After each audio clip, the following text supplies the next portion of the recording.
الحمد لله نحمده ونستعينه ونستغفره ونؤمن به ونتوكل عليه ونعوذ بالله من شرور أنفسنا ومن سيئات أعمالنا من يهده الله فلا مضل له ومن يضلله فلا هادي له ونشهد أن لا إله إلا الله وحده لا شريك له ونشهد أن سيدنا وحبيبنا ومولانا محمدا عبده ورسوله صلى الله تعالى عليه وعلى آله وصحبه وبارك وسلم تسليما كثيرا كثيرا أما بعد فأعوذ بالله من الشيطان الرجيم ومن أحسن قولا ممن دعا إلى الله وعمل صالحا وقال إنني من المسلمين صدق الله. اس کی آواز صحیح نہیں ہے. آواز اگر تھوڑی آواز بڑھ سکتی ہے تو دیکھو نا. میرا معلوم ہے. میرے محترم بزرگوں اور بھائیوں، اللہ تعالیٰ نے ہمیں اس بات کا مکلف بنایا ہے کہ ہم خود بھی دین پر جمے رہیں اور دوسروں کو بھی دین پر جمانے کی محنت میں لگے رہیں. یہ دونوں ذمہ داری یکساں طور پر ہم پر ہے. یہ زیادہ ضروری ہے، وہ کم ضروری ہے، ایسا کچھ نہیں.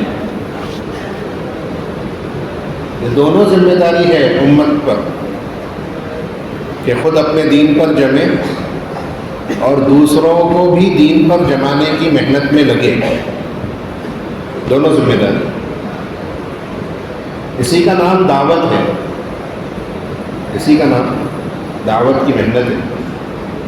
دعوت کے معنی ہے بلانا. دعوت کے معنی ہے پکارنا، بلانا، خیر کی طرف لوگوں کو متوجہ کرنا.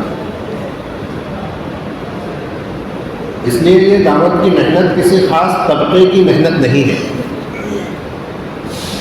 یہ جو ہمارے ذہنوں میں بات آ گئی ہے کہ یہ تبلیغی جماعت کا کام ہے، یہ تبلیغی لوگ ہیں، یہ جماعت والے ہیں، یہ کوئی الگ فرقہ ہے، یہ کوئی الگ تحریک ہے، یہ سب باتیں جو ہے وہ اللہ ہماری حفاظت کرے، یہ ساری باتیں نادانی کی ہیں، نہ جاننے کی. آدمی جب کسی چیز کو گہرائی سے جانتا نہیں ہے، بس اوپر اوپر سے دیکھ کر گزر جاتا ہے سطحیت کے ساتھ. جب تک سمندر میں اترے گا نہیں، پانی میں اترے گا نہیں، تب تک پتہ کیسے چلے گا کہ اندر گہرائی کتنی ہے. اب کوئی باہر سے کھڑے ہو کر دیکھ کر کہہ دے کہ ہاں پانی اچھا ہے کہ نہیں. پانی کی گہرائی کا علم تو اندر اترنے کے بعد ہوگا. تو یہ جو دور دور سے دیکھتے ہیں کہ کوئی ایک تحریک چل رہی ہے، لوگ بیٹھتے ہیں، اپنا مشورہ کرتے ہیں اور پھر جو ہے یہ اپنے جماعتوں میں لوگوں کو لے جاتے ہیں، یہ کوئی گروپ بنا رہے ہیں، یہ کوئی اپنا الگ کوئی کام کر رہے ہیں، یہ سب سطحی باتیں ہیں. سطحی یعنی اوپر سے دور سے دیکھ کر ایک فیصلہ قائم کر لیتے ہیں. دور سے دیکھ کر آدمی کو حقیقت اس وقت تک پتہ نہیں چلے گی جب تک کہ وہ کسی میدان میں اترے نہیں. ہمارے یہاں کوئی جماعت بنانے کی محنت نہیں ہے. ہماری محنت امت بنانے کی ہے. ہماری محنت امت بنانے کی. تمام اختلافات کو، تفریقات کو ختم کر ایک کلمے پر اور ایک کلمے کی دعوت پر پوری امت کو جمع کرنا. یہ ہمارا کام ہے. یہ ہمارا کام ہے. اور آپس میں تفریق کرنا اور آپس میں گروپ بندیاں کرنا، زبان کی نسبت پر، رنگ روپ کی نسبت پر، یہ سب جہالت کے کام ہیں. یہ سب کس کے کام ہیں؟ جہالت کے. زمانہ جاہلیت میں جب اللہ کے نبی دنیا میں نہیں آئے تھے، اس وقت لوگ قوموں میں بٹے ہوئے تھے. الگ الگ گروپس میں بٹے ہوئے تھے، الگ الگ خاندانوں میں بٹے ہوئے تھے. یہ ہماری زبان والا، یہ ہمارے خاندان والا، یہ ہمارا، یہ پرایا، یہ ایسا چل رہا تھا دنیا میں. ہم بڑے خاندان والے، ہم بڑی، یہ کرسی والے حضرات جو ہیں نا بھائی، آپ سے گزر تھوڑا ادھر اس طرف آ جائیں گے تو زیادہ بہتر. کرسی والے حضرات جو ہیں ایک کنارے پر بیٹھے تو باقی کے مجمع کے لیے آسانی ہو جاتی ہے. نہیں تو کیا ہے، وہ ایک جگہ بیٹھ کر جو ہے نا پورا پیچھے کے ساتھیوں کا وہ تھوڑا سا. تو ادب یہی ہے کہ جو معذوری کی وجہ سے کرسی پر بیٹھتے ہیں تو ان کو تھوڑا دور بیٹھنا چاہیے، کیونکہ بعد میں بھی مجمع آتا ہے. تو جو بعد میں مجمع آتا ہے وہ پیچھے بیٹھ جاتا ہے تو ان کو وہ مجلس سے کٹ جاتا ہے. اگر کسی عذر کی وجہ سے بیٹھتے ہیں تو تھوڑا دور کی طرف، بلکہ مجلس میں جڑ کر بھی نہیں بیٹھنا، پہلے سے ہی دور بیٹھنا، تاکہ جو باقی کی جگہ ہے وہاں پر مجمع آ کر بیٹھ سکے. تو کیا بات ہو رہی تھی ہماری؟ کہ زمانے جاہلیت کا طریقہ تھا، یہ ہمارے خاندان والے، یہ ہماری زبان والے، یہ ہمارے قوم والے. حضور پاک علیہ الصلوۃ والسلام اسلام لے کر آئے، دین لے کر آئے، اور اس دین میں اللہ کے نبی نے امت کو تمام اختلافات سے نکالا. قرآن کی آیتوں کے ذریعے، اپنی تعلیمات کے ذریعے اور اپنے عملی پیغام کے ذریعے. ایک ہوتا ہے زبان سے کہنا، زبان سے بھی کہا اللہ کے نبی نے، قرآن میں بھی کہا اللہ نے، یا ایھا الناس انا خلقناکم من ذکر وانثی وجعلناکم شعوبا وقبائل لتعارفوا. اے لوگو، تم کو اللہ نے ایک مرد ایک عورت سے پیدا کیا. وجعلناکم شعوبا وقبائل، اور تم کو مختلف خاندان، مختلف قوموں میں اللہ نے بنا دیا. کیوں؟ لتعارفوا، تعارف کے لیے، پہچان کے لیے. بھائی یہ فلاں خاندان کا ہے، عبد الرحیم نام کے 50 آدمی ہیں، عمران نام کے 100 آدمی ہیں. کون سے عمران؟ بھائی وہ فلاں خاندان والے. اچھا کون سے عمران؟ ارے بھائی وہ زبان بولتے ہیں نا، وہ والے عمران. تو یہ جو زبانوں کا، قوم برادری کا، بڑے خاندانوں کا، رنگ روپ کا جو اختلاف ہے وہ تعارف کے لیے ہے. کسی کا رنگ گہرا، کسی کا رنگ سفید، کسی کا ایسا، کسی کا ویسا. اگر سب کو اللہ ایک جیسا ہی بنا دیتا، سب کو ایک ہی ناک نقشہ، ایک ہی رنگ، ایک ہی چہرہ، سب کچھ ایک جیسا ہو جاتا، تو ہم آپس میں ڈفرینشیٹ کیسے کر سکتے؟ کیسے معلوم پڑتا یہ صاحب کون ہے، وہ صاحب کون ہے؟ دیکھو جڑوا بھائیوں میں پہچاننا مشکل ہو جاتا ہے کہ یہ کون ہے، وہ کس سے ملا تھا ابھی میں، کیونکہ وہ ایک جیسے ہی ہیں. تو اللہ کہہ رہے ہیں کہ تمہارے درمیان جو میں نے تفریق رکھی ہے تھوڑی بہت، وہ کوئی اس لیے نہیں ہے کہ تم اس کو بنیاد بنا کر ٹکڑوں میں بٹو، یہ ہمارا، یہ تمہارا، یہ ہمارا، یہ تمہارا. نہیں، وہ تو سب آپس میں تعارف کے لیے، پہچان کر سکو ایک دوسرے کی. ورنہ ان اکرمکم عند اللہ اتقاکم، مقام مرتبے کے اعتبار سے اگر کوئی عزت والا، شرافت والا، اکرام والا، مکرم کوئی ہے اللہ کی نظر میں، تو وہ تو مال و دولت، خاندان، برادری کی وجہ سے کوئی اللہ کے یہاں کسی کی عزت نہیں ہے. اللہ کے یہاں عزت اور شرافت تو تقویٰ کی وجہ سے ہے. کس کی وجہ سے؟ تقوی کی وجہ سے. تم میں جو زیادہ اللہ سے ڈرنے والا ہوگا، تم میں سے جو زیادہ اللہ سے ڈرنے والا ہوگا، اللہ سے ڈرنے کا مطلب اللہ کے حکموں پر چلنے والا ہوگا. اس لیے علماء نے کہا ہے کہ ایسا یہ تقویٰ کہ جس میں اللہ کے حکموں کو پورا نہ کیا جائے، یہ تقویٰ جھوٹا تقویٰ ہے. ہر آدمی کہتا ہے میں تو اللہ سے ڈرتا ہوں، تو یہ جھوٹا تقویٰ ہے. اگر وہ اپنے آپ کو حرام سے نہیں بچاتا، اگر وہ اپنے آپ کو اللہ کے حکموں پر لانے کی کوشش نہیں کرتا، تو یا تو وہ جھوٹا ہے یا کمزور ہے. ہر آدمی جھوٹا نہیں ہوتا. بعض مرتبہ آدمی کے اندر ہوتا ہے ارادہ، وہ اللہ کو ناراض کرنا نہیں چاہتا، لیکن چونکہ ایمان کمزور رہتا ہے اور اتنی طاقت اس کے ایمان میں ہوتی نہیں کہ وہ اپنے آپ کو ان چیزوں سے روک سکے، اللہ کے حکموں پر کھڑا کر سکے. تو تقوی کا مطلب اللہ کا خوف، ایسا خوف جو اللہ کے حکم پورا کرا دے. ہاں، یہ دینداری جس کو ہم کہتے ہیں، یہ دینداری کی وجہ سے لوگوں کے مرتبے اللہ کے یہاں بڑھتے ہیں. جو جتنا متقی، جو جتنا اللہ کا فرما بردار، جو جتنا دین میں آگے، وہ اللہ کی نظر میں اتنا عزت والا، وہ اللہ کی نظر میں اتنا عزت والا، چاہے دنیا کے اعتبار سے لوگ اس کو کمزور سمجھتے ہوں، چاہے دنیا کے اعتبار سے لوگ اس کو کمزور سمجھتے ہوں، لیکن وہ اللہ کی نظر میں اتنا زیادہ عزت والا. کیوں؟ کیونکہ شرافت اور کرامت اس کی بنیاد اللہ کا دین ہے. کیا ہے؟ اللہ کا دین ہے. اور عزت اور شرافت کا مقام معیار دین کو بنا کر اللہ نے سب کے لیے یکسانیت پیدا کر دی. اگر عزت شرافت کا معیار مال و دولت ہوتی تو پھر تو یہ کوئی اللہ کا انصاف نہیں ہوتا کہ اللہ میں کیسے مالدار بن سکتا ہوں. ہر کوئی دنیا میں تھوڑی مالدار بن سکتا ہے. جو مالدار ہیں وہ عزت والے، اور جو مالدار نہیں ہے وہ اللہ کی نظر میں ان کی کوئی حیثیت نہیں. کہ نہیں، کہ معیار جو رکھا وہ دین رکھا، تقویٰ رکھا. اب یہ ہر ایک کے اختیار میں، ہر آدمی چاہے تو اللہ کے دین کی طرف جا سکتا ہے. ہر آدمی کوشش کر کے دین میں آگے بڑھ سکتا ہے.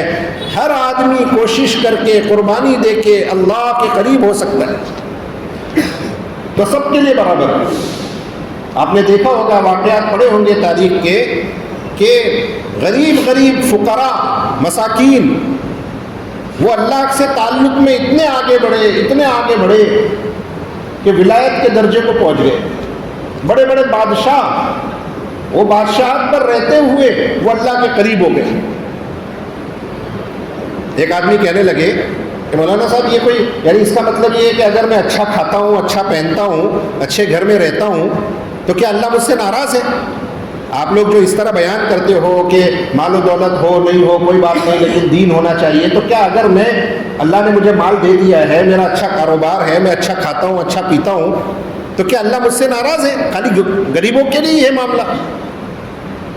کہ میں نے کہا نہیں، ایسی بات نہیں. چاہے غریبی ہو چاہے مالداری ہو، وہ تو معیار ہی نہیں ہے اللہ کے یہاں.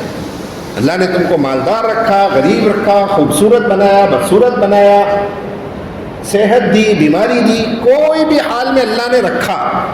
شرافت اور کرامت اور بزرگی کا معیار یہ چیزیں نہیں ہیں. ہاں، ان حالتوں میں اگر آپ اللہ کے دین پر چلتے ہو تو پھر چاہے مالدار اللہ کے دین پر چلے تو وہ اللہ کے نزدیک مقرب ہو سکتا ہے. عبد الرحمن بن عوف رضی اللہ تعالیٰ عنہ اتنے مالدار تھے، ان کے انتقال کے وقت سونا کاٹا گیا، کلہاڑے سے کاٹا گیا. اتنا سونا کس کے پاس ہوئے گا ہمارے یہاں؟ کتنا کلہاڑوں سے کاٹا گیا. تو کیا وہ مالدار ہونے کے بعد کیا وہ جنتی نہیں ہوئے؟ بلکہ اپنے اسی مالداری کے ساتھ وہ عشرہ مبشرہ میں سے ہو گئے. عشرہ مبشرہ فی الجنہ، وہ 10 صحابہ جن کو جنت کی خوشخبری دنیا میں دی ایک مجلس میں اللہ کے نبی نے، ان میں سے ہو گئے مالداری کے ساتھ. کیوں؟ کیونکہ اس مالداری میں اللہ کے حکموں کا لحاظ رکھا. ایسے فقراء صحابہ بھی تھے، ایسے فقیر صحابہ جن کو فقراء مہاجرین کہا جاتا تھا، ان کے نام ہی رکھے گئے تھے فقراء مہاجرین. مہاجرین میں سے فقیر صحابہ. فقیر کا مطلب ہمارے جیسے فقیر نہیں، لیکن یعنی مال و دولت ان کے پاس کچھ نہیں تھا. بھوک کی حالت یہ ہوتی تھی کہ پوری صف بھوک کی وجہ سے گر جاتی تھی. پوری صف، ایک دو آدمی کا حال نہیں، عمومی طور پر. تو ایسے غریب صحابہ جو تھے، کیا وہ اللہ ان سے راضی نہیں ہوئے؟ کہ نہیں، اللہ ان سے بھی راضی ہو گئے. غریبی کے ساتھ وہ دین میں آگے بڑھے، اللہ ان سے راضی ہو گئے. یہ مالداری کے ساتھ دین میں آگے بڑھے، اللہ ان سے راضی ہو گئے. تو معیار جو ہے اللہ کے یہاں معزز ہونے کا، مکرم ہونے کا، وہ اللہ کا دین ہے. اور یہ میدان سب کے لیے کھلا ہے، سب کے لیے. مالدار بھی اس میدان میں گھوڑے دوڑا سکتا ہے، اللہ کے قریب جا سکتا ہے، اللہ کے دین پر چل سکتا ہے. غریب بھی چل سکتا ہے، خوبصورت بھی چل سکتا ہے، بدصورت بھی چل سکتا ہے، صحیح تندرست بھی چل سکتا ہے، اور بیمار بھی چل سکتا ہے. اس قوم کا بھی چل سکتا ہے، اس قوم کا بھی چل سکتا ہے، اس زبان والا بھی، اس زبان والا بھی، سب اس میدان میں اللہ کے قریب جا سکتے ہیں. یہ ہے اعتدال، یہ انصاف کا معاملہ اللہ کا اپنے بندوں کے ساتھ، کہ شرافت اور کرامت اور بزرگی کا معیار ایسی چیز کو بنایا اللہ نے جس چیز کے حاصل کرنے میں سب برابر ہے. جس چیز کے حاصل کرنے میں سب برابر ہے. مالداری کے حاصل کرنے میں سب برابر نہیں ہے, خوبصورتی کے حاصل کرنے میں سب برابر نہیں ہے, سمجھ میں آ رہی بات؟ لیکن اللہ کا قرب حاصل کرنے میں, اللہ کی محبت حاصل کرنے میں, اللہ کے دین میں آگے بڑھنے میں سب برابر ہے, سب کے لیے میدان کھلا ہے. بڑھو بڑھو, کھڑے ہو جاؤ راتوں کی تنہائی میں اللہ کے سامنے, تہجد میں سجدوں میں سر رکھ کر رو اللہ کے سامنے. چلو اللہ کے دین کی محنت کرو, بچاؤ اپنے آپ کو حرام کاموں سے, قرآن کے علم میں مشغول ہو جاؤ, لگو اللہ کے دین کی محنت میں, اپنے اخلاق بناؤ, اپنی عادتیں بناؤ, اپنے آپ کو نبی کی سنت کا نمائندہ بناؤ. ہر ایک کے لیے میدان کھلا ہے. اس لیے میرے بزرگوں, اللہ کا دین شرافت اور کرامت کی بنیاد ہے, اور یہ بڑی خوشخبری ہے. اس لیے خود بھی جمنا ہے اور دوسروں کو جمانے کی محنت بھی کرنا ہے, دوسروں کو جمانے کی محنت بھی کرنا ہے. ایمان والے مرد اور ایمان والی عورتیں, والمؤمنون والمؤمنات بعضهم اولیاء بعض, اللہ قرآن میں کہتے ہیں کہ ایمان والے مرد بھی ایمان والی عورتیں بھی یہ ایک دوسرے کے ساتھی ہیں. کس چیز میں ساتھی ہیں؟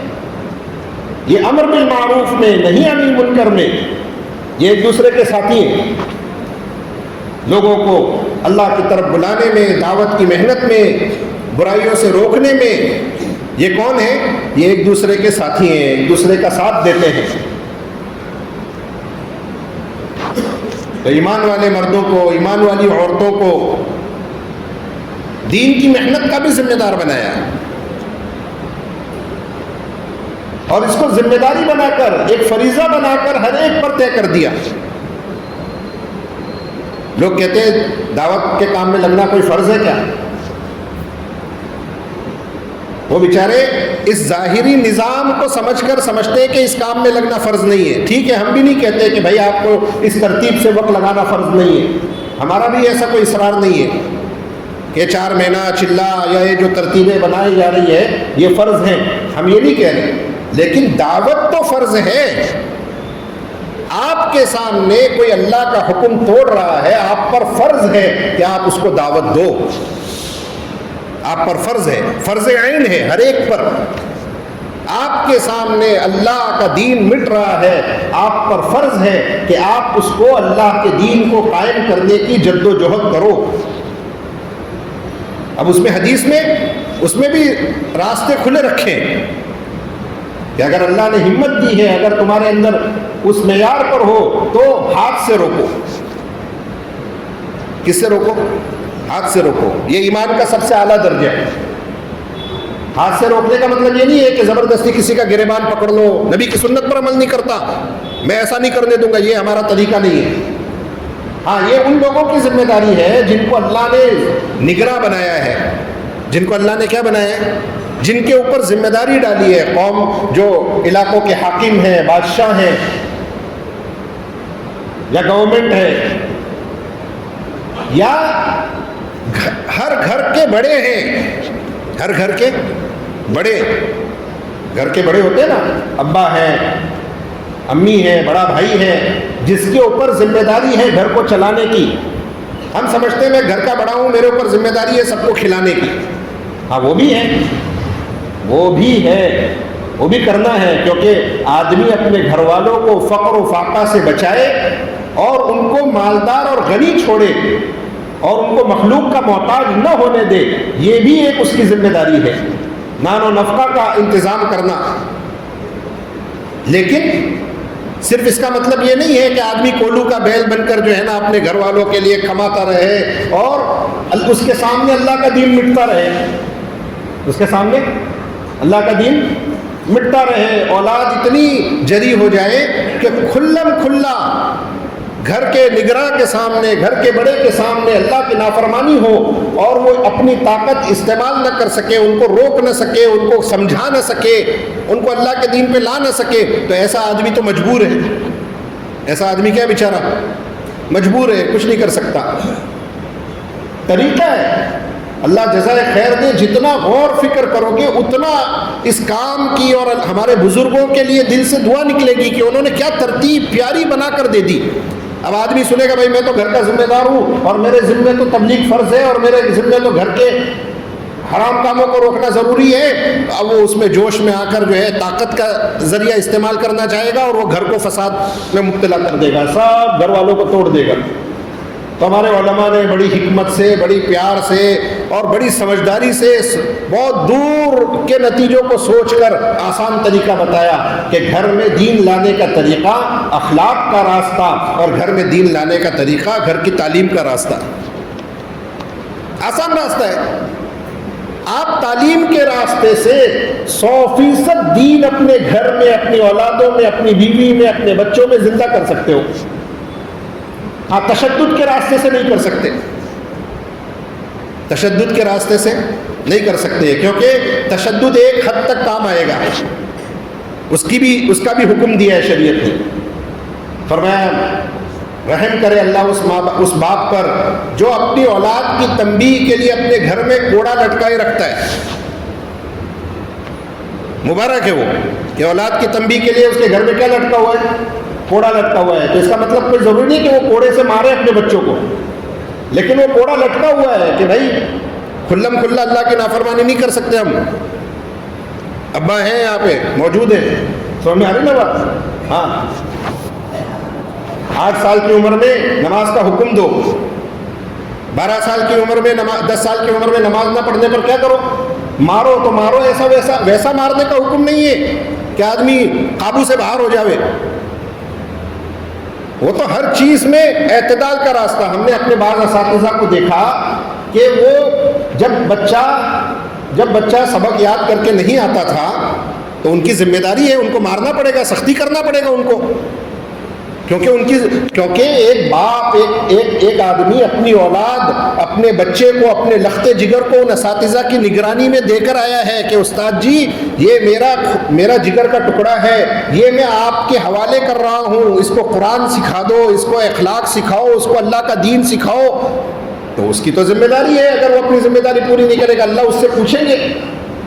لیکن ہم نے اپنے بعض اساتذہ کو دیکھا کہ جب بچہ سبق یاد کر کے نہیں آتا تھا کبھی کبھی تو اس کی پٹائی کر دیتے تھے اور کبھی پٹائی نہیں کرتے تھے.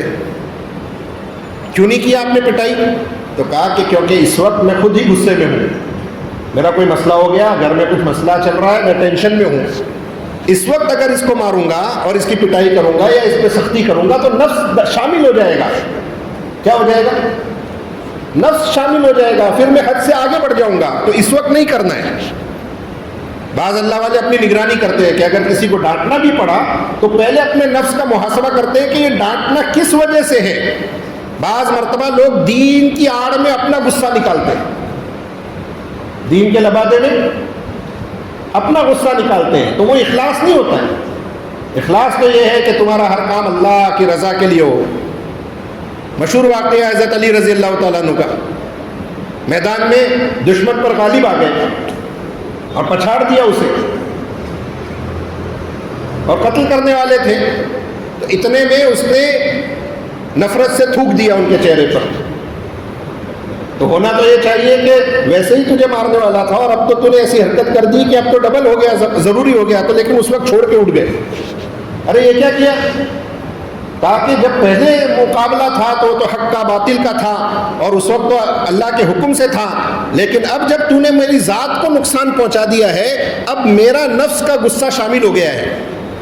اب اگر ماروں گا تو اللہ کے لیے نہیں ہوگا، اب میرے نفس کا دخل ہو گیا ہے. اس لیے کہتے ہیں نا، ہمارے مشوروں میں بھی کہتے ہیں بعض مرتبہ کہ اپنے رائےوں میں نفس کا دخل نہ ہو. اپنی رائے میں کیا نہ ہو؟ نفس کا دخل. کیونکہ نفس تو ایسا شریر فتین ہے. جب نبی کہہ رہے ہیں وما ابرئ نفسی، میں اپنے نفس سے بری نہیں ہوں. لوگ کہتے ہیں میں تو الحمدللہ کبھی غلط کام کرتا ہی نہیں ہوں. آدمی کیا کہتا ہے؟ میں کبھی غلط بولتا نہیں ہوں، میں کبھی غلط کرتا نہیں ہوں. یہ دعوے اللہ کو پسند نہیں ہے. جب قرآن میں نبی کی زبان سے کہلوا رہے ہیں وما ابرئ نفسی، میں اپنے نفس سے مطمئن نہیں ہوں، یہ ایسا شیطان ہے، ایسا چور ہے معلوم نہیں ہر جگہ اپنا حصہ لگا دیتا ہے. نفس جو ہے نا اخلاص کو ختم کرنے کے لیے اپنا حصہ ہر چیز میں لگا دیتا ہے تھوڑا سا. ان النفس لامارۃ بالسوء، کہ نفس تو کیا ہے کہ نفس تو امارہ بالسوء ہے، یعنی یہ تو برائیوں کا حکم کرنے والا ہے. یہ کیا ہے؟ برائیوں کا. نفس کا کام ہی ہے، وہ مزے کی طرف لے جائے گا، وہ نافرمانیوں کی طرف لے جائے گا، وہ گناہوں کی طرف لے جائے گا، وہ تو اس کا کام ہے.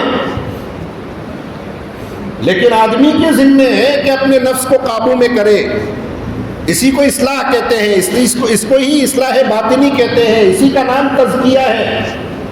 اسی کا نام کیا ہے؟ تزکیہ. قد افلح من تزکا، کامیاب ہو گیا وہ ایمان والا جو اپنا تزکیہ کرے، یعنی اپنے نفس کو پاک کرے. یعنی کیا مطلب؟ کوشش میں لگے کہ میرا نفس پاک ہو جائے شرارتوں سے، میرا نفس پاک ہو جائے ناپاکیوں سے. اس کے لیے محنت چاہیے، اس کے لیے محنت چاہیے، اس کے لیے اپنی اصلاح کی فکر چاہیے، اس کے لیے نیک صحبت چاہیے، اس کے لیے قربانیاں چاہیے. کیونکہ نفس کو جب تک مجاہدوں کی بھٹی میں نہ سینکا جائے تب تک یہ نفس امارہ بالسوء سے نفس مطمئنہ نہیں بنتا. اس میں اطمینان آتا ہی نہیں ہے نفس میں. اللہ کی نافرمانیوں سے رکنے کا اطمینان، اللہ کی ناراضگیوں سے بچنے کا، اللہ کی رضا پر راضی رہنے والا یہ نفس بنتا نہیں ہے جب تک کہ آدمی اپنے نفس کی اصلاح کے چکر میں، اصلاح کی فکر میں اپنے آپ کو نہ کھپائے. محنت کرنی پڑتی ہے، محنت کرنی پڑتی ہے، قربانی دینی پڑتی ہے، نفس کو کچلنا پڑتا ہے. حفت الجنت بالمکارہ وحفت النار بالشہوات. اللہ نے جنت کو ناپسندیدہ چیزوں سے ڈھانک دیا ہے. جنت ہے لیکن جنت کو ڈھانک دیا ہے کس سے؟ نفس کے خلاف چیزوں سے. نماز پڑھنے میں بدن تھکانا پڑتا ہے، گرمی کی شدت میں اپنے گھر سے چل کر مسجد آنے میں نفس کو بہت برا لگتا ہے، نفس کو بہت بھاری لگتا ہے. راتوں کو اٹھ کر اللہ کے سامنے رونے میں نفس بالکل نہیں چاہتا، بالکل نہیں چاہتا. حرام لذتوں سے بچنا نفس بالکل نہیں چاہتا. اپنی نظر جھکانا، حرام سے بچنا، نامحرم سے بچنا نفس بالکل نہیں چاہتا. بلکہ وہ کہتا ہے ارے مزہ آ رہا ہے، مزہ آ رہا ہے. اور دنیا والے تو اسی کی دعوت چلا رہے ہیں کہ آئے کیوں دنیا میں؟ مزے کرنے آئے ہو. دنیا والے کیا کہتے ہیں؟ دنیا میں کیوں آئے ہو؟ مزے کرنے آئے ہو. اگر تم اپنی من کی چاہتے ہی نہیں پوری کر سکتے تو دھکار ہے تمہاری زندگی پر. کیسی زندگی ہے؟ دنیا کی دعوت یہ ہے کہ بھائی نفس جو چاہے وہ دو اس کو، من جو چاہے وہ کرو. یہ اسلام کی دعوت نہیں ہے. اسلام کی دعوت یہ ہے کہ اپنے نفس کو قابو میں کرو. ٹھیک ہے اللہ نے اجازت دی ہے، اللہ نے اجازت دی ہے، حلال خواہشات کی اجازت دی ہے، لیکن یہ نفس اتنا شریر ہے کہ جتنا اس کو حلال خواہشات میں آگے تک لے کر جاؤ گے یہ آپ کو حرام کی بارڈر تک پہنچا دے گا، اور حلال خواہشات میں پڑھتے پڑھتے حرام تک چلے جاؤ گے، پتہ نہیں چلے گا. اس لیے حضرت جی عجیب مثال دے رہے تھے. اس وقت نظام الدین میں بھی حضرت نے ایک بات کہی کہ آدمی جب تک جواز کے پیچھے پڑا رہتا ہے، جائز کے فتووں سے دھیرے دھیرے بہت، کیونکہ نفس تو شریر ہے، نفس تو شریر ہے، پوچھتا ہے علماء سے جائز کہاں تک ہے؟ جواز کی حد تک جاتا ہے اور دھیرے سے پھر حرام کی بارڈر میں گھس جاتا ہے. کیونکہ جائز جو ہے، جواز جو ہے وہ بارڈر ہے. بارڈر کیا ہے؟ اس لیے مولانا عمر صاحب پالنپوری رحمۃ اللہ علیہ بہت اچھے سے اس بات کو سمجھایا کرتے تھے. فرماتے تھے کہ ایک ہے فتویٰ اور ایک ہے تقویٰ. ایک ہے فتویٰ اور ایک ہے تقویٰ. فتویٰ حدود شریعت کو کہتے ہیں. فتویٰ کیا بتائے گا؟ علماء سے آپ پوچھیں گے، مفتی حضرات سے پوچھیں گے، وہ آپ کو حد بتا دیں گے، حدود شریعت، کہ شریعت کی حد کہاں تک ہے، فتویٰ کیا ہے، کہاں تک اجازت ہے آپ کو، کہاں تک آپ حلال میں رہو گے، وہ آپ کو بتا دیں گے، حدود شریعت بتا دیں گے. لیکن فتویٰ جو ہے وہ حدود شریعت، شریعت کی بارڈر بتائے گا، اور تقویٰ جو ہے وہ مزاج شریعت بتائے گا کہ اللہ کیا چاہتے ہیں تم سے، شریعت کا مزاج کیا ہے۔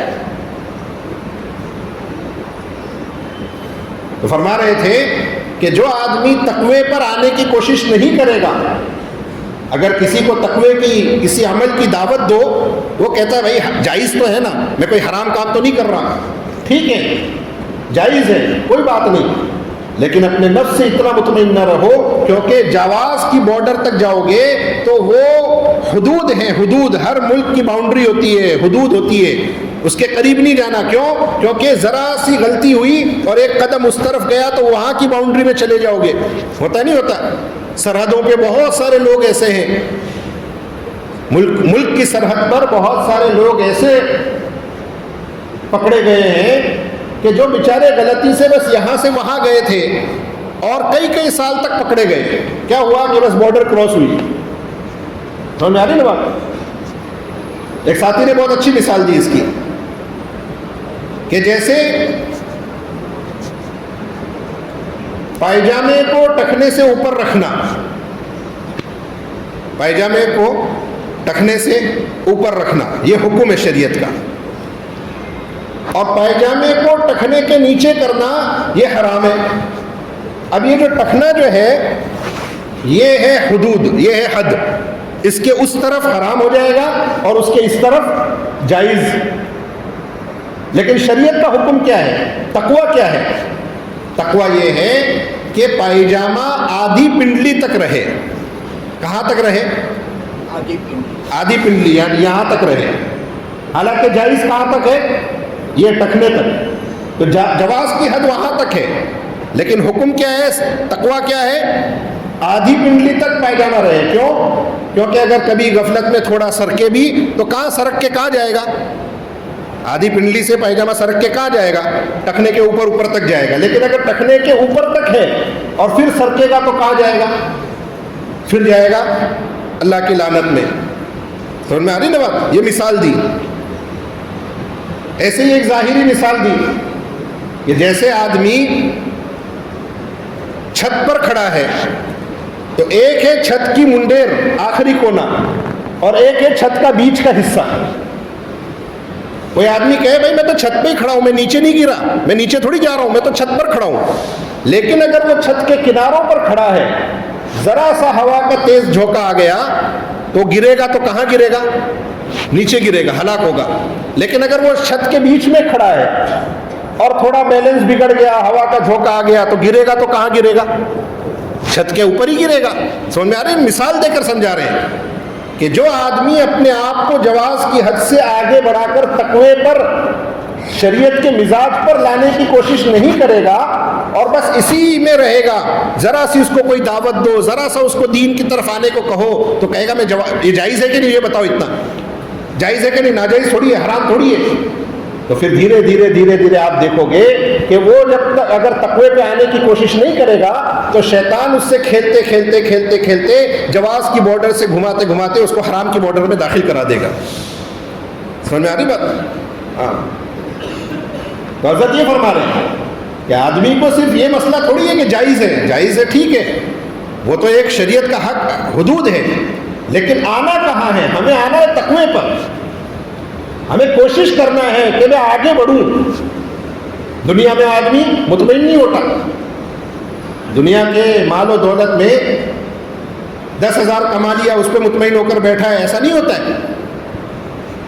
بلکہ آج کل تو موٹیویشنل اسپیکرز جو ہوتے ہیں وہ سب یہی سمجھاتے رہتے ہیں کہ نہیں، مطمئن نہیں ہونا ہے، بیٹھنا نہیں ہے، آگے بڑھنا ہے، رسک لینا ہے لائف میں، پیچھے نہیں رہنا ہے، کرو۔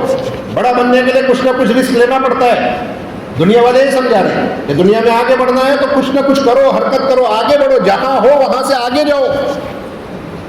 تو دین میں بھی آگے بڑھو، دعوت کی محنت میں آگے بڑھو۔ دعوت کی محنت میں آدمی اپنا حساب لے کہ کتنے سال ہو گئے اللہ نے مجھے دعوت کے کام میں لگایا، میرے ذریعے کتنے لوگوں کو اللہ نے کام میں لگایا۔ ہمیں کسی کے سامنے واہواہی نہیں کروانی، اور اگر کسی کو معلوم بھی پڑ گیا اور کسی کو بتا بھی دیا اور کسی کو جان بھی گیا تو وہ کیا دے دے گا ہمیں. لیکن آدمی یہ دیکھے کہ میں دعوت کی محنت میں کتنا آگے بڑھا, میں دین میں کتنا آگے بڑھا. آدمی دیکھے, حساب کرے اپنا. ہاں, میرے ذریعے اللہ نے کتنے لوگوں کو ہدایت کی محنت پر لگا دیا. کیونکہ یہ تو ضروری ہے, جو نظام اللہ نے ہمیں دعوت کی محنت کا دیا ہے, جو ملاقاتوں کی ترتیبیں, جو گھر گھر کی ملاقاتیں, جو گشتوں کا نظام, جو مشورے کی ترتیبیں, یہ جو کام اللہ نے ہمارے بزرگوں پر کھولا ہے, جو ترتیبیں انہوں نے ہمیں سمجھائی ہے, اگر آدمی بس صحیح ترتیب سے کام کر لے تو سمجھ لو کام ہو گیا. کام کیا ہو گیا؟ ہاں, کام ہو گیا. بھائی صحیح ترتیب یہ کہ ایک اینٹ پر ایک اینٹ رکھتے جاؤ, آپ کو کچھ اور الگ سے کرنا نہیں ہے, گھر بن گیا. ہوتا نہیں ہوتا؟ بھائی آپ ترتیب سے کام کرتے جاؤ, کام ہو گیا. جو ترتیبیں اللہ نے ہمیں عطا فرمائی ہے, پوری امت کو سامنے رکھ کر یہ کام ہے, کسی ایک خاص برادری کے لیے نہیں. ابھی آپ نے مشورے میں دیکھا ہوگا, میں تو کہتا ہوں ہمارے علماء سے, جہاں میری بات ہوتی ہے علماء میں کہتا ہوں کہ بھائی آپ کا وقت لگے نہیں لگے, ٹھیک ہے, آپ لوگ ماشاءاللہ علم کی خدمت میں لگے ہوئے ہیں, لیکن دعوت کی محنت کے جتنے مشورے ہو رہے ہیں ان مشوروں میں ہمارے علماء حضرات کو ضرور شریک ہونا چاہیے, ضرور. چاہے آپ کا وقت لگے نہیں لگے, کوئی بات نہیں, کیونکہ آپ بھی ایک تقاضے پر ہو, ایک دین کی خدمت میں ہو, اللہ آپ کو مبارک کرے, لیکن آپ کو ہمارے مشوروں میں ہونا ہی چاہیے. کیوں؟ کیونکہ میں کہتا ہوں کہ اگر کوئی عالم صحیح فکروں کے ساتھ, کوئی سمجھدار آدمی صحیح فکروں کے ساتھ صرف مشوروں میں بیٹھ جاوے نا, تو اللہ اس کا ذہن کھول دے, اس کی فکروں کو وسیع کر دے. ابھی ہمارے مشورے کے جو امور ہیں, اگر کوئی نیا آدمی جس کے دل میں اللہ کے دین کو زندہ کرنے کی فکر ہو اور وہ بے چین ہو کہ میں کیسے کام کروں, کہاں کروں, کیا نہیں کروں, اگر وہ ہمارے محنت کے مشوروں میں آ کر بیٹھ جائے, اللہ اس کو رہبری کر دے کہ بھائی کام کیسے کرنا ہے. بولو بھائی بیرون کے تعلق سے کیا ہو رہا ہے؟ اوہو, عالمی فکروں کے ساتھ کام شروع ہو رہا ہے ہمارا. پوری دنیا کو سامنے رکھ کر مشورہ کس بنیاد پر؟ گلی محلہ نہیں, پورے عالم کو سامنے رکھ کر. بیرون کے اعتبار سے بتاؤ, اندرون کے اعتبار سے کیا کرنا ہے, 4 مہینے کی لمبے خروج کے لیے کیا کرنا ہے, مستورات کو کام میں لگانے کے لیے کیا فکریں کرنی ہے, اسٹوڈنٹس اور طلبہ جو نوجوان طبقہ ہے ان کو کام میں لگانے کے لیے کیا کرنا ہے. سماج سے معذورین ایک بہت بڑا طبقہ ہے جو سن نہیں سکتے, بول نہیں سکتے, یہ بھی ایمان والے ہیں, اور ایسے بہت سارے معذورین ہیں, نابینا لوگ ہیں. ہم لوگ جب مدرسے میں پڑھتے تھے تو ہمیں کارگزاری بتائی کسی نے, کوئی ہمارے مدرسے میں جب علماء آتے تھے یا دعوت کے کوئی پرانے ساتھی آتے تھے تو محتمیم صاحب بدوار کے دن, جمعرات کے دن ان کا بیان رکھتے تھے. تو کارگزاری بتائی کہ ایک بہت بڑی جماعت ہے, الگ الگ شعبے ہیں, ہر شعبے میں محنت ہو رہی ہے. کہنے لگے کہ فقیروں کی جو جماعت ہے نا, بھکاریوں کی, یہ جو بھیک مانگتے پھرتے ہیں, اللہ کے نام پر دے دو, کہا ان لوگوں میں جب ملاقاتیں شروع کی تو معلوم پڑا بہت بڑی تعداد ایمان والوں کی ہے. وہ مسجد کے باہر بیٹھے لیکن 20 سال سے مسجد کے باہر بیٹھ کر مانگتے ہیں, مسجد میں آ کر نماز پڑھنے کی کبھی توفیق نہیں ہے. ساتھیوں نے ان سے ملاقاتیں کی, ان کو سمجھایا کہ آپ تو ایمان والے ہو, آپ کے ذمے تو اللہ کے حکم کو پورا کرنا ہے. ان بھیک مانگنے والوں کو اپنے اپنے ٹھیوں سے اٹھا کر اور ان کو مسجد میں لا کر غسل کرا کے کپڑے پہنا کر ان کو نماز پڑھوایا. ہاں,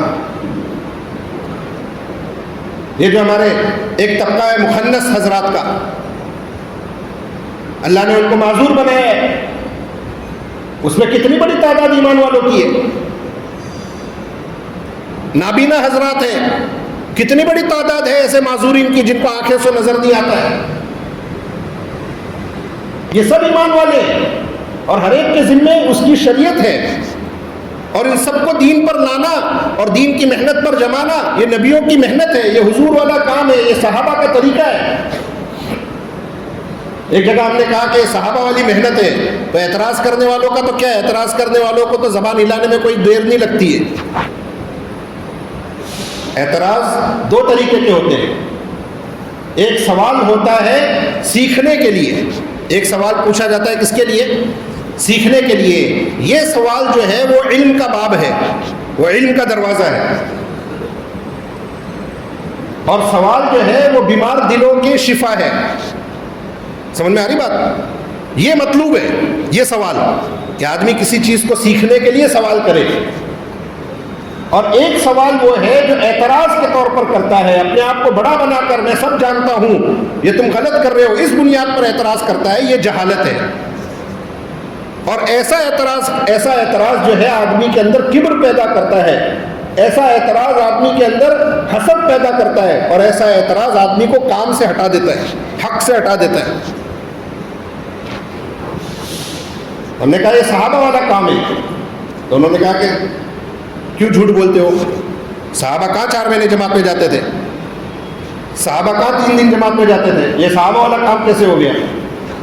تو اللہ سب کو سمجھاتے ہوئے کہ صحابہ یہ ترتیب جو ہم بتا رہے ہیں 4 مہینہ 40 دن 3 دن, یہ ترتیب کوئی قرآن حدیث سے نازل نہیں ہوئی ہے, یہ ترتیب صحابہ والی نہیں ہے.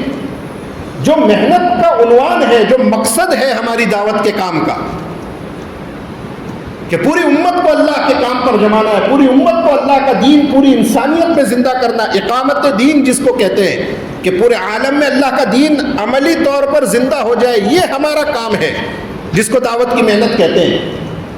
رہی یہ ترتیبیں یہ الہامی ترتیبیں ہیں, یہ اللہ کی طرف سے ہمارے علماء کے دلوں پر اللہ نے کھولا ہے کام کے نفع کے لیے, امت کے نفع کے لیے.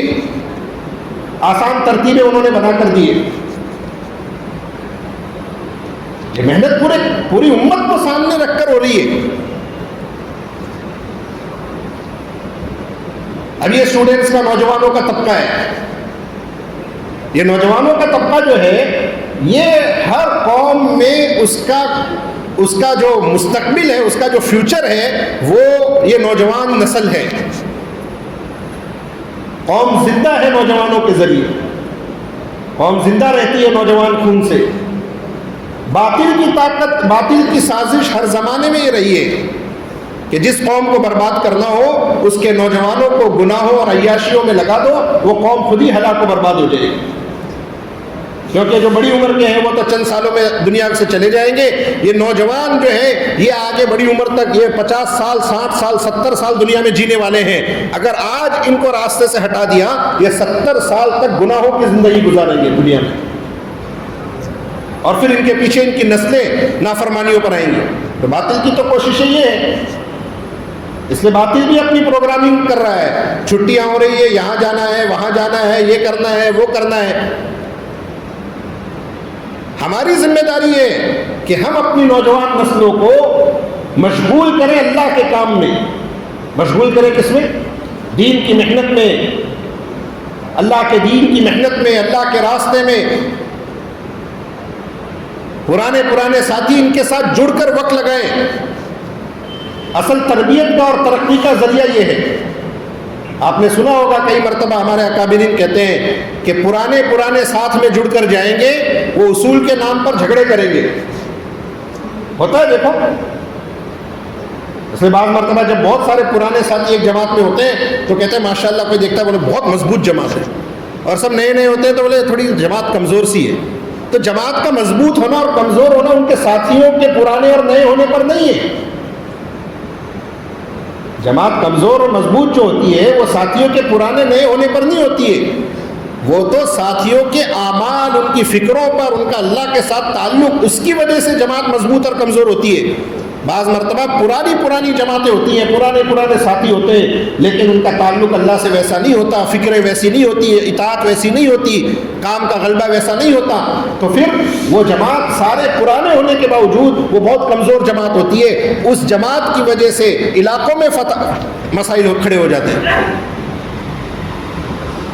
وہ اصول کے نام پر لڑ رہے ہیں. ہم نے فلاں حضرت سے یہ سنا, ہم نے یہ سنا, ہم نے وہ سنا, ہم نے وہ سنا, یہ ترتیب صحیح ہے, وہ ترتیب صحیح ہے, یہ ترتیب صحیح ہے, اور پوری جماعت میں کوئی محنت نہیں ہوئی, کوئی کام نہیں ہوا. کیوں کہ سارے پرانے آپس میں جھگڑتے ہی رہے, یہ صحیح طریقہ ہے, یہ اصول ہے, یہ اصول ہے, یہ اصول ہے, یہ اصول ہے. تو اگر پرانے ساتھ میں جماعتیں بنا کر نکل جائیں گے تو یہ مطمئن رہیں گے, کوئی کام کی شکل نہیں بنے گی. اور نئےوں کے ساتھ نکلیں گے. نئےوں کے ساتھ جب پرانے نکلیں گے تو نئے بے اصولی کریں گے. یہ نئے بچے نہیں جانتے کہ یہ مولانا صاحب ہیں مرکز میں بیان کرتے ہیں.